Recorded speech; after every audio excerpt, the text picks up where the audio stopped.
100 দিনের কাজে দুর্নীতি করছে সেই তৃণমূল, একদম জলজান্ত উদাহরণ। দেখুন, কেন্দ্রীয় বঞ্চনার কথা বলা হচ্ছে। আচ্ছা, কেন্দ্র যদি রাজ্যের প্রতি বঞ্চনা করে, আমাদের সংবিধানে তো নির্দিষ্ট প্রভিশন রয়েছে। কেন্দ্রের সঙ্গে রাজ্যের কনফ্লিক্ট হলে বা একটি রাজ্যের সঙ্গে আরেকটি রাজ্যের কনফ্লিক্ট হলে কি করতে হবে? সুপ্রিম কোর্টে অরিজিনাল জুরিসডিকশনে মামলা করা যায়। আচ্ছা, কেন্দ্রের সঙ্গে রাজ্যের সংঘাত, এই সংঘাত রিজলভ করার জন্য সুপ্রিম কোর্টে কেন অরিজিনাল জুরিসডিকশনে মামলা করছেন না? দিয়ে কেন্দ্রীয় বঞ্চনার কথা বলছেন, যে পরিমাণ কেন্দ্রীয় বঞ্চনার কথা বলছেন, যে পরিমাণ অর্থের, সেটা আদায় করে নিয়ে আসুন। কথায় কথায় চোর ডাকাতদের বাঁচানোর জন্য তো সুপ্রিম কোর্ট ছুটতে পারেন। মিউনিসিপ্যালিটি স্ক্যামে সিবিআই তদন্ত হবে, সেটা ঠেকাতে তো সুপ্রিম কোর্ট ছুটতে পারেন। কেন সাধারণ গ্রামের সাধারণ খেটে খাওয়া মানুষের ঘামের টাকা আদায় করতে সুপ্রিম কোর্টে ছুটতে পারেন না? মমতা বন্দ্যোপাধ্যায়ের সরকার চোর ডাকাতদের আটকাতে সুপ্রিম কোর্টে যান, কিন্তু গ্রামের ওই লুঙ্গি পড়া মানুষটির টাকা আদায় করার জন্য, তার ঘামের মূল্য পাইয়ে দেওয়ার জন্য মমতা বন্দ্যোপাধ্যায় সুপ্রিম কোর্টে যায় না। এখান থেকেই পরিষ্কার হয়ে যায় মমতা বন্দ্যোপাধ্যায় বা তার দল যে সমস্ত কথাবার্তা বলছেন, এগুলো সঠিক কথা নয়। আর না হলে তাদের পিছনে দুর্নীতি আছে, পরিষ্কার কথা। যেগুলো 100 দিনের কাজে দুর্নীতি হয়েছে, আপনি হিসাব দিতে পারবেন। কেন সুপ্রিম কোর্টে মামলা করছে না জানেন তো? তার কারণ ওরা 100 দিনের কাজে যে পরিমাণ কেন্দ্রীয় বঞ্চনার কথা বলছে, ও হিসাব দিতে পারবে না। তো চুরি হয়েছে 100 দিনের কাজের টাকা, তাই ওরা হিসাব দিতে পারবে না বলে সুপ্রিম কোর্টে অরিজিনাল জুরিসডিকশনে গিয়ে মামলা করছে না। ফলে এই কেন্দ্রীয় বঞ্চনার যে গল্প বলছেন, আসলে এটা কেন্দ্রীয়ভাবে চুরি করিয়েছেন এই সরকার, এবং তাতে তৃণমূল কংগ্রেসের নেতা নেত্রীরা বেনিফিটেড হয়েছে। এবং তৃণমূল কংগ্রেসের নেতা নেত্রীরা যেহেতু বেনিফিটেড হয়েছে, তাই মমতা বন্দ্যোপাধ্যায় চাইছেন না যে এই কেন্দ্রীয় বঞ্চনার মামলাটি সুপ্রিম কোর্টে গিয়ে করা হোক। তাই সুপ্রিম কোর্টে মামলা হচ্ছে না, কারণ সুপ্রিম কোর্টে যেই মামলা করবেন ও তো হিসাব চাইবে, ও তো হিসাব দিতে পারবে না। দেখুন, এই 100 দিনের কাজে একেবারে দুর্নীতি হয় কিভাবে। প্রথম কথা, কিছু লোকজনকে বলা হয় যে তোমরা তোমাদের অ্যাকাউন্টটা দাও, তোমাদের ডিটেলস দিয়ে দেওয়া হবে, তোমরা কাজ না করে টাকা পাবে। জেসিবি দিয়ে মাটি তোলা, এ প্রায়শই শুনবেন। আপনি গ্রামে যাবেন, আপনি তো গ্রামে যান, ভোট কভার করতে তো গেছেন, শুনবেন আমাদের গ্রামের সাধারণ মানুষরা বলবে জেসিবি দিয়ে কাজ হয়ে গেছে।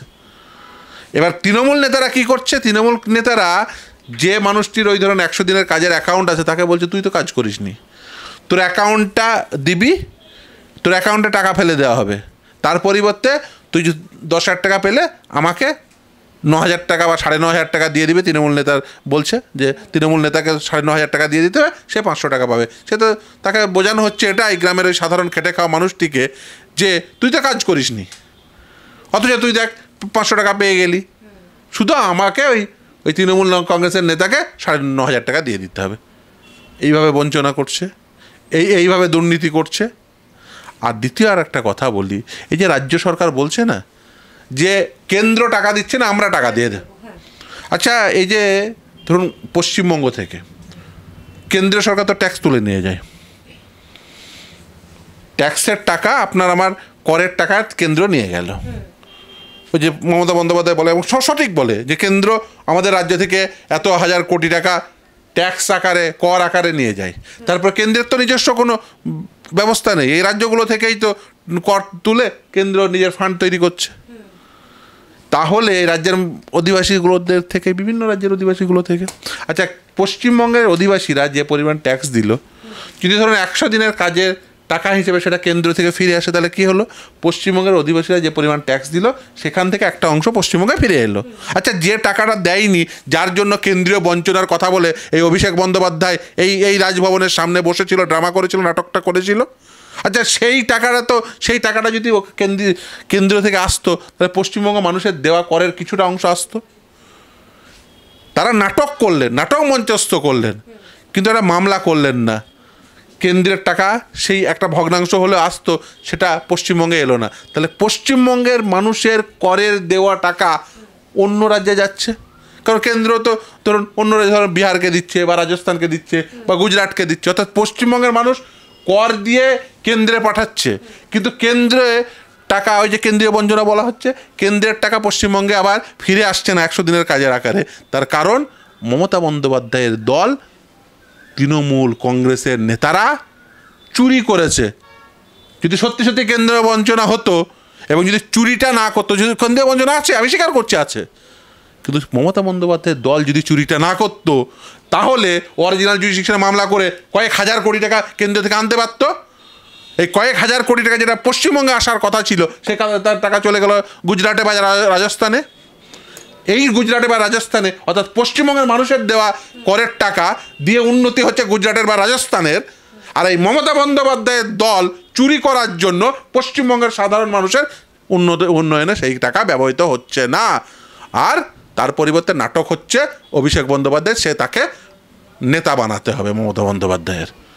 তার কারণ প্রথমে বলে দিয়েছে তোরা চুরি করবি, ওই মমতা বন্দ্যোপাধ্যায় চুরি করতে বলেছে। আর তার পরিবর্তে এবার চুরি করলে স্বাভাবিকভাবে কেন্দ্র বলবে হিসাব দাও, হিসাব দিতে পারবে না, তখন আমার ভাইপো গিয়ে নাটক মঞ্চস্থ করবে। আমি লোককে যায় দেখাবো, দেখো ভাইপো রাজভবনের সামনে নাটক করছে, দিল্লিতে গিয়ে মার খাচ্ছে, দাও, একে তোমরা টাকা পাবে না, ওকে এবার ভোট দাও, ওকে নেতা বানাও। এ মমতা বন্দ্যোপাধ্যায়ের প্রজেক্ট। একদিকে তার দলের নেতাদের বলছে তোরা চুরি কর, আবার আরেকদিকে যেই চুরি করছে ফলে হিসাব দিতে পারছে না, ফলে না কেন্দ্র টাকা দিচ্ছে, না ও সুপ্রিম কোর্টে গিয়ে মামলা করতে পারছে, মানে করবে না। ও জানে মামলা করলে ধরা পড়ে যাবো, জেলে যাবে, ও মমতা ব্যানার্জি জেলে যাবে, ও জেলে যাওয়ার ভয়ে ও মামলা করছে না সুপ্রিম কোর্টে অরিজিনাল জুডিশিকশনে। ফলে ও একদিকে চুরি করছে, আর একদিকে ও নিজে পাচ্ছে, নেতাদের পাইয়ে দিচ্ছে, আর ভাইপোকে নেতা বানাচ্ছে। এই হচ্ছে ওর ধান্দা, ওর সিম্পল ধান্দা, যে চুরি কর তোরা আর নেতা বানা, আমার বাড়ির লোককে নেতা বানা। ওর সিম্পল ধান্দায়, সিম্পল ফর্মুলায় চলছে। আচ্ছা, লোকসভা ভোটের আগে কি অভিষেক বন্দ্যোপাধ্যায়ের কোনো রকমভাবে টার্গেট, কারণ তার যে কপ্টার ট্রায়াল রান, সেখানে আয়কর হানা হয়েছে এবং পুলিশের জন্য অভিযোগও জানিয়েছে তৃণমূল। দেখুন, আয়কর দপ্তর তারা কোথায় হানা দেবে, কেন্দ্রীয় তদন্তকারী সংস্থা কোথায় তদন্ত করার জন্য কার বাড়িতে যাবে, এ তো রাজ্যের কেউ বলতে পারে না। আমাদের সংবিধানে নির্দিষ্টভাবে বর্ণিত আছে কার অধিকার কতটা, লিস্ট আছে নির্দিষ্টভাবে, বলতে গেলে যে এই বিষয়ে এই আইন তৈরি করতে পারবে, এই বিষয়টা রাজ্য দেখবে, এই বিষয়টা কেন্দ্র দেখবে, এই বিষয়টা কেন্দ্র রাজ্য উভয়ই দেখবে, এবং কেন্দ্র রাজ্যের সঙ্গে কনফ্লিক্ট হলে কেন্দ্রের আইন প্রিভেল করবে। এটা আইনগত বিষয়। আর কিছু বিষয় আছে যেগুলো এক্সক্লুসিভলি কেন্দ্র দেখে, ইউনিয়ন দেখে। আপনি চাইলেও এই যে আয়কর হানা বলছেন, আয়কর কি রাজ্য দেখতে পারবে? পারবে না তো। তৃণমূল কংগ্রেস দেখতে পারবে? পারবে না তো। আপনার যদি মনে হয় যে তার সঙ্গে বাড়াবাড়ি হচ্ছে, আদালত আছে, বেআইনি কাজ হচ্ছে, আদালত আছে, চলে যাবেন। বহুবার গেছেন এর আগে, আপ টু সুপ্রিম কোর্ট পর্যন্ত। পুলিশ অভিযোগ জানানোটা কোনো কাজের কাজ হয়নি। দেখুন, এই এনআইএ তদন্ত হচ্ছে, আমার সত্যি সত্যি হাসি পাই। এনআইএ তদন্ত হচ্ছে, এনআইএ তদন্তকারী অফিসারদের বিরুদ্ধে তৃণমূল কংগ্রেসের নেতারা বিষাদগার করছে। ইডি তদন্ত করতে গিয়ে, শাহজাহানের বাড়িতে তদন্ত করতে গিয়ে প্রহৃত হচ্ছে, কেন্দ্রীয় বাহিনী প্রহৃত হচ্ছে, তাদের বিরুদ্ধে মামলা হচ্ছে। আইন কি? ইডি তদন্ত করে পিএমএল অ্যাক্ট, এনআইএ তদন্ত করে এনআইএ অ্যাক্টে। শিডিউল অফেন্স হলে এনআইএ অ্যাক্টে শিডিউল অফেন্স রাজ্য তদন্ত করতে পারবে? এ তো আইনে বলা আছে, 2008 সালের আইন, আইনে নির্দিষ্টভাবে প্রভিশন দেওয়া আছে, শিডিউল অফেন্স কি শিডিউলে বর্ণিত আছে। আপনি চাইলেও পারেন না। এবং বরঞ্চ এনআইএকে তদন্ত না করতে দেওয়া, ইডিকে তদন্ত না করতে দেওয়া, এগুলো অপরাধ। আর সেই অপরাধের জন্য অপরাধীদের শাস্তি হবে। সেই কারণে এখন শাহজাহান জেলে। যারা যারা এসব বলছে, আমি তো বলবো এনআইএকে বলবো যে এই কনস্পিরেসি,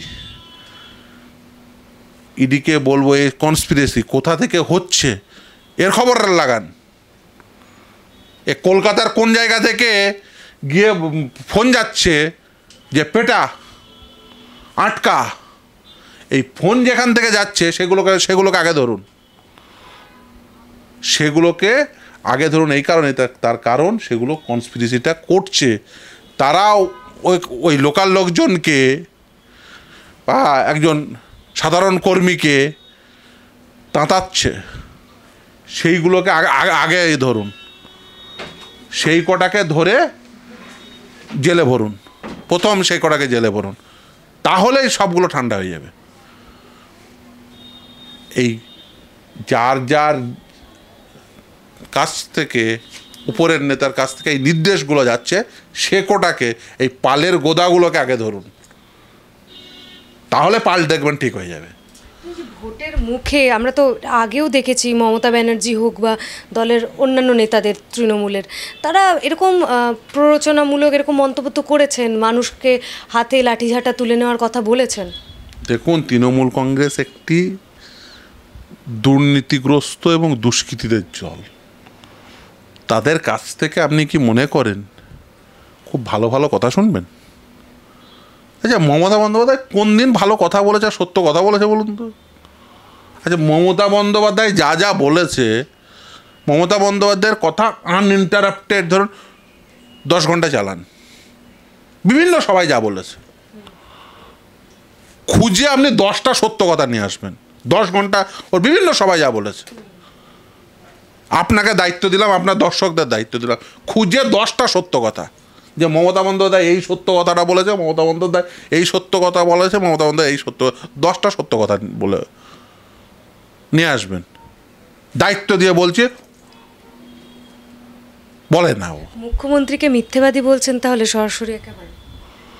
দেখুন, সাধারণভাবে আমরা এই প্র্যাকটিসের মধ্যে থাকি না যে কাউকে মিথ্যাবাদী বলবো, আমরা সাধারণভাবে বলার চেষ্টা করি সত্য বলছেন না।